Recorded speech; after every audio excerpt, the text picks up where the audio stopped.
안녕하십니까. 네, 안녕하십니까. 지난달 21일이죠. 예. 이 출범한 재외동포청 제주 서귀포시 사수 범도민 운동본부 예, 맞습니다. 맞죠? 예, 이제 예. 거기 위원장님을 맡으셨는데요. 예. 이제 오늘 지금 재외동포청을 서귀포에 유치하느냐 아니면 요거를 뺏기느냐 요 관련해서 사실 도민사회가 상당히 시끄러운데요. 이제 오늘은 이 강영식 위원장님을 모시고 이제 이 일련의 얘기를 나눠보려고 합니다. 이 먼저 위원장님 소개 좀 부탁드리겠습니다. 특별자치도 연합청년회 11대 회장을 역임한 강영식입니다.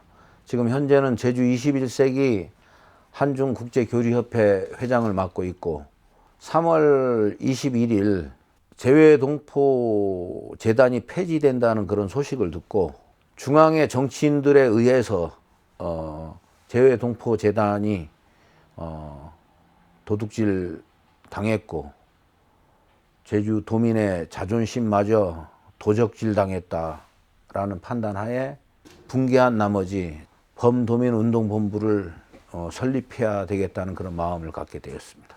자, 그러면 그 단체 이름이 재외동포청 제주 서귀포시 사수 범도민운동본부 이렇게 저희가 이해하면 되겠죠? 예, 맞습니다. 네. 일단 뭐 지금 이 재외동포청 이전을 두고 뭐 제주도가 아닌 다른 수도권에서 신설한다 뭐 이런 얘기들이 계속 나오고 있어요. 그리고 실제 지자체들이 상당한 열을 올리고 있고요. 그리고 또 최근에는 뭐 서울과 인천이 유력하다 뭐 이런 얘기도 나와 있다가 또 뭐 한간에는 뭐 제주로 올 수도 있다라는 이런 좀 기대가 찬 목소리도 나오고 있고요.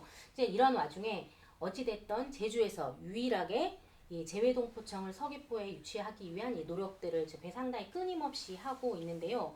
그러면 우리 이 범도민 운동본부가 이제까지 좀 어떤 역할을 했는지에 대해서 불과 시작한 거는 19일 날 이틀 동안에 제가 50여 개 그 단체장님들하고 전화 통화하고 찾아뵙고 만나가지고 얘기를 했더니 이러한 사실을 아는 분들이 한 분도 안 계시기에 이거는 제주 도민들이 다 알아야 될 일이구나, 빨리 알려야 되겠구나 하는 마음에서 이틀 뒤 저희 사무실에 50여 분한테 다 문자 메시지를 보내가지고 초빙을 해서 범도민 운동본부 출범식을 하게 되었습니다. 또 아까 말씀하신 것처럼 31일 날 출범을 하시고 또 최근에 규탄 대회도 열었잖아요. 근데 이제 범도민 운동본부 처음 출발하실 때 삭발식까지 하셨어요. 이제 그러면서 이 도민의 자존심을 도적질하지 말라 이런 말씀을 하시면서 좀 이렇게 세게 발언을 하셨는데요. 이 도적질이라는 발언을 왜 하셨는지. 물건을 훔치는 거는 도둑질이죠. 네.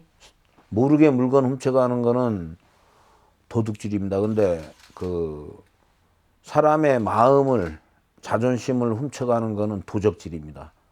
왜냐하면은 중앙의 정치인들이 제주도민한테 알리지도 않고 아무도 모르게 재외동포재단을 폐지하는 그러한 밀실 야합을 한 데 대해가지고 분개해가지고 제가 도적질이라는 결론을 내리게 된 겁니다. 그러니까 뭐 이제 서귀포에 현존하는 재외동포재단을 이제 중앙정치권 대표단에서 도민의 의사를 묻지 않고 또 말씀하신 공청회 한 번 없이 이제 이렇게 재단을 맞습니다. 폐지시키고 동포청을 딴 데로 옮기려고 한다 이런 얘기시잖아요. 근데 혹시 이 중앙정치권 대표단 이렇게 해서 구체적으로 뭐 누가 어떤 분들이 뭐 이런 얘기를 했는지 혹시 뭐 들으신 얘기나 뭐 그런 게 있으시면. 출범식을 한 이후에 제가 위성건 의원이 개인적으로 후배입니다. 그래서 제 사무실로 불렀습니다. 제 사무실에서 이러한 연유 때문에 운동본부를 꾸리게 됐고 운동본부 추진위원장으로서 국회의원 위성건에게 질문을 하고 싶다. 입장을 좀 어떻게 된 연유인지 얘기를 해달라고 했더니 한마디로 다 끝난 일입니다라고 얘기를 하기 뭐가 다 끝났냐 그랬더니 여야 양당 원내 대표 네. 정책의장 정책수석 등 해가지고 3대3 네, 네. 만나가지고 그러니까 책임 있는 정치인들 6명이서 만나가지고 그 재외동포재단을 폐지하고 수도권에 재외동포청을 신설한다는 그 문서에 서로 합의를 하고 사인을 했다.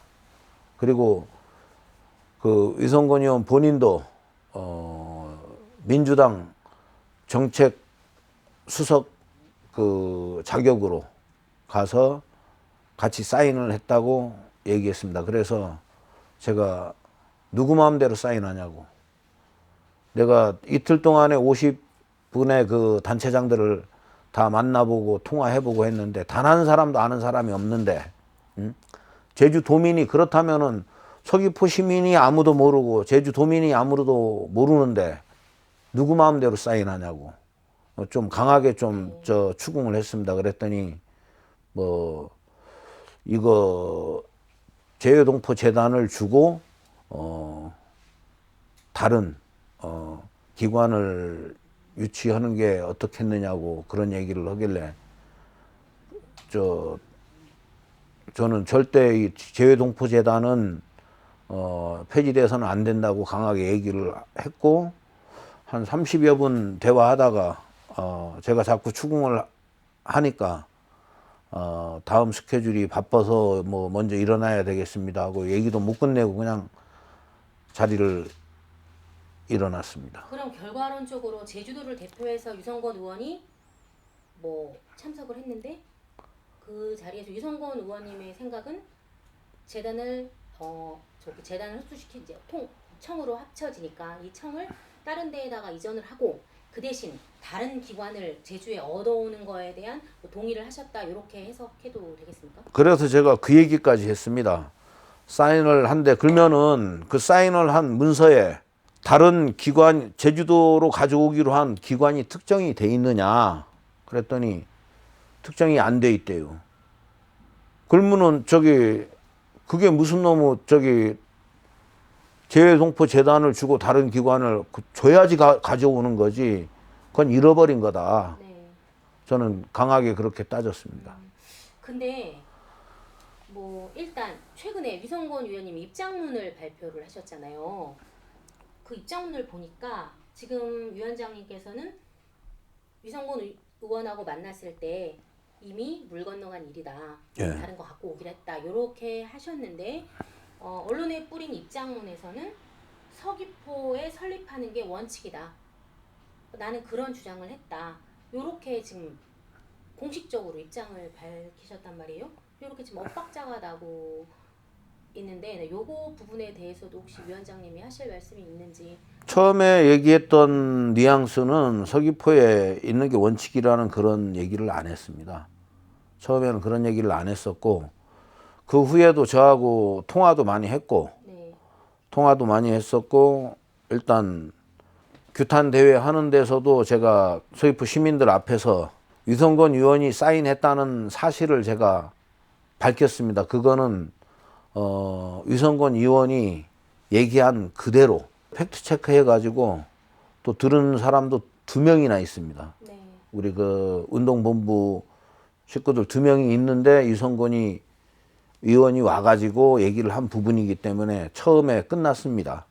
이미 양당 그 대표단들이 다 만나서 합의가 된 부분이고 이제는 운동본부를 다른 걸 유치하는 쪽으로 좀 해가지고 운동을 좀 해주셨으면 고맙겠습니다 하길래 애당초 운동본부 설립 취지가 재외동포 재단을 지키기 위한 운동본부지 다른 걸 가져오기 위한 운동본부가 아니라고 제가 이런지아에 거절을 했습니다. 출범이 좀 늦은 감도 있기는 한데요. 또 최근에 보니까 원점으로 돌아갔다? 그럼 제주에 올 가능성도 있다. 이렇게 이런 얘기들이 나오고 있는데 지금 그렇게 되면 지금부터 뭐 이 제주 유치를 위한 목소리가 좀 절대적으로 좀 필요한 시점인데 앞으로 이런 부분에 대해서 어떤 노력을 하실 건지 4월 12일 날이었죠. 그 당정 협의회 협의회 하기 전날 제가 급하게 국민의힘 김기현 그 대표한테 네. 공문을 보냈습니다.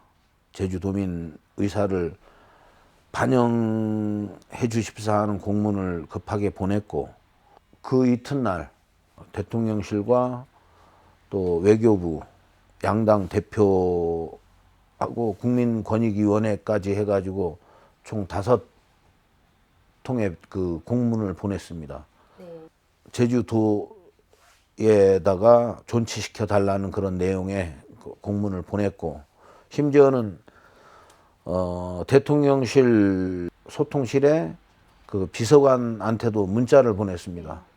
거의 협박 수준의 문자를, 이게 만약에 제주도에 오지 않으면은 분신을 한다는 사람도 있더라. 네. 심각한 상황이니까 꼭 대통령한테 보고해달라 하는 문자를 제가 보냈고, 개인적으로 제 친분이 있는 그 다른 지역구, 진짜 이 서글프지만은 제주에 세 명의 국회의원이 있습니다마는 그분들한테는 요청을 안 했습니다마는 다른 지역구 국회의원, 현직 국회의원 저 네 분한테 제가 읍수하다시피 문자도 보내고 자료도 보내고, 제주도에서 이러한 그 상황이 있다 해가지고 지금까지 제주도에서 이제 그 보도된 보도 자료들, 네. 그런 부분들 전부 다 취합해가지고 다 보내드리고, 좀 그분들로 하여금 좀 중앙의 분위기를 바꿀 수 있지 않겠나, 네. 그런 노력을 기울여서 그런지 발표가 연기가 네, 돼가지고, 예. 켜졌다 이렇게. 그리고 또 일단 이게 유치가 되려면 온 도민의 이런 대동단결하는 이런 모습도 중요하지만요. 지금 현재 오영훈 도지사나 도의원들이란 사실 요거에 대해서 좀 관심이 없다 이렇게 봐도 저는 될 것 같아요. 근데 지금 현재 그리고 또 이 서귀포 이 지자체의 장애 반응이나 이런 것들 이런 분위기는 어떤지. 제가 정말 서글픈 게 제주 우리 오영훈 저 지사님하고 3명의 국회의원하고 이분들은 도대체 뭘 하고 있는지, 도민들이 이렇게 울부짖고 있는데도 눈 하나 깜짝 안 하고 있습니다. 그리고 제가 처음에 이제 이런 사실을 아느냐 하면서 개인적으로 알고 있는 도의원들한테도 전화를 다 해봤어요. 도의원들도 이런 사실을 전혀 몰랐습니다. 이전을 동의했다 이런 사실을 몰랐어요. 사실 자체도 몰랐었고, 그런 사실을 아는 사람들은 거의 도지사나 국회의원들 수준밖에 안 되었던 것 같아요. 이성곤 의원 입장문을 내기는 했지만 처음에 당초 위원장님하고 얘기하신 소위 물 건너갔습니다라는 발언하고 좀 일맥상통한 것 그렇죠. 같습니다. 그러니까 그 전에 3월 2일 날 윤석열 대통령이 그 정부 조직법 개편안에 서명하기 약 보름 전에 6명이 만난 겁니다. 여야 국회의원 6명이 2월 14일 날 제가 위성권 의원한테 전화를 해가지고 들어봤어요. 그러면 6명이 밀실야합을 했던 날짜가 언제냐? 그 합의에 서명한 날짜가. 그랬더니 윤석열 대통령 서명하기 한 보름 전에 2월 14일 날 서로 합의를 봤답니다. 공식적으로 윤석열 대통령이 정부 조직법 개편안에 서명함으로써 이게 발효가 되는 거죠. 그러면 이미 그렇기 전에 그 전에 이미 작업들이 이루어진 것 같아요. 어찌 됐든 아직 발표는 안 났고 결정된 것도 없는 상황인 만큼 예. 앞으로의 활동이 되게 중요할 것 같아요. 이제 그런 활동 계획과 함께 또 도민들한테 이 부분만은 꼭 이야기해야겠다라는 거 있으면 좀. 저는 가장 애석한 게 제가 도적질이라고 표현을 했습니다마는 공청회라도 한번 거쳤던가, 도민사에서 아는 상황에서 도민들이 다른 관광청이라든가 그런 걸 위성권 의원 말 맞다나 위성권 의원이 와서 관광청이나 한국마사회 정도를 가져오기 위해 가지고 이걸 버렸다는 듯이 얘기를 했는데, 오영훈 지사님 말씀도 그 인터뷰를 한 거를 제가 잠깐 봤는데, 뭐 더 좋은 걸 갖고 오기 위해서 이걸 버렸다 하는데, 왜 버립니까? 이게 관광청이라는 게 지금 이게 승격이 되면은 제주도의 유일한 차관급 청이 신설이 되는 겁니다. 그리고 그 상징성은 전 세계 750만 재외동포를 저희들이 끌어안고 간다는 그 어마어마한 상징성이 있는 거예요. 근데 그 소중한 거를, 제주도의 그 현실이 지금 산업구조의 80%가 다 이 관광산업으로 집약이 돼 있어요. 750만 재외동포들이 영사 업무든 비자 업무든 이걸 보기 위해 가지고 제주도로 들어와서 그냥 가겠습니까? 대한민국 관광 1번지, 세계적으로 정말 이 아름다운 곳인데 여기서 관광도 하고 쇼핑도 하고, 또 재외동포청이 여기 있으면은 여러 이 컨벤션 그 국제 회의라든가 그 행사들을 많이 해요. 네, 그렇습니다. 제주도의 이 경제적인 부가가치는 어마어마한데 이렇게 소중한 걸 왜 버립니까? 이건 그 제주 도지사로서 정말 잘못 판단하고 지금 잘못 생각하고 있는 겁니다. 범도민 운동본부에서 하고 있는 일은 미약한 힘이나마 제주도민들에게 이러한 사실을 알리고 도민들이 다 참여하는, 정말 그야말로 범도민 운동으로 전개가 돼야 된다고 생각을 합니다. 시간이 얼마 남지 않은 부분에서 저희들이 도적질이라는 표현까지 써가면서 강하게 어필했던 이유는 도민사회에 아주 빠른 시일 내에 이러한 사실을 알리고 싶었고, 도민들이 적극 나서가지고 이 도둑질 당한 재외동포 재단을 다시 찾아오고 재외동포청을 서귀포에다, 지금 이청사의 규모면은 충분히 재외동포청을 그 소화할 수 있는 규모거든요. 네. 거기 재외동포청이 들어오게 되면은 앞으로 제주도의 미래, 그 MZ 세대들이 지금 취업할 곳이 없습니다. 직장이 없고, 지금 그 전국 그 혁신도시 10군데, 혁신도시 인구 증가율이 평균 한 5만여 명이 돼요. 10군데면은 평균 2만 3천 명씩 늘어났다는 거예요, 한 군데서. 서귀포 혁신도시로 인해 가지고 늘어난 인구가 5천 명밖에 안 됩니다. 5천 명이 채 안 돼요. 4,900명으로 알고 있어요. 그래서 뭐지 오지사 그런 맥락에서 네. 재외동포청을 여기다가 유치한다고, 제주에 서귀포에 유치한다고 해서 그러면 서귀포 혁신도시가 얼마나 크게 바뀌겠느냐, 뭐 여러, 그래서 좀 고심이 깊어진다. 뭐 정말 바보 같은 생각입니다. 하나는 알고 둘은 모르는 생각이에요. 단순하게 이제 그 직원들로 인한 인구 증가뿐만이 아니고 750만을 보듬을 수 있고 전 세계 그 재외동포들을 다 우리 제주에서 보듬을 수 있다는 어마어마한 상징성을 가질 수 있는 재외동포청을 이렇게 그 가볍게 생각한다는 건 도지사로서 무슨 생각을 하는 건지 모르겠습니다. 지켜봐야 알겠지만 어찌됐던 재외동포청이 이 재외동포재단의 소재지였던 서귀포에 존치가 돼서 다시 한번 위원장님을 만나보기를 좀 기대하겠습니다. 고생하셨습니다. 예, 고맙습니다. Now please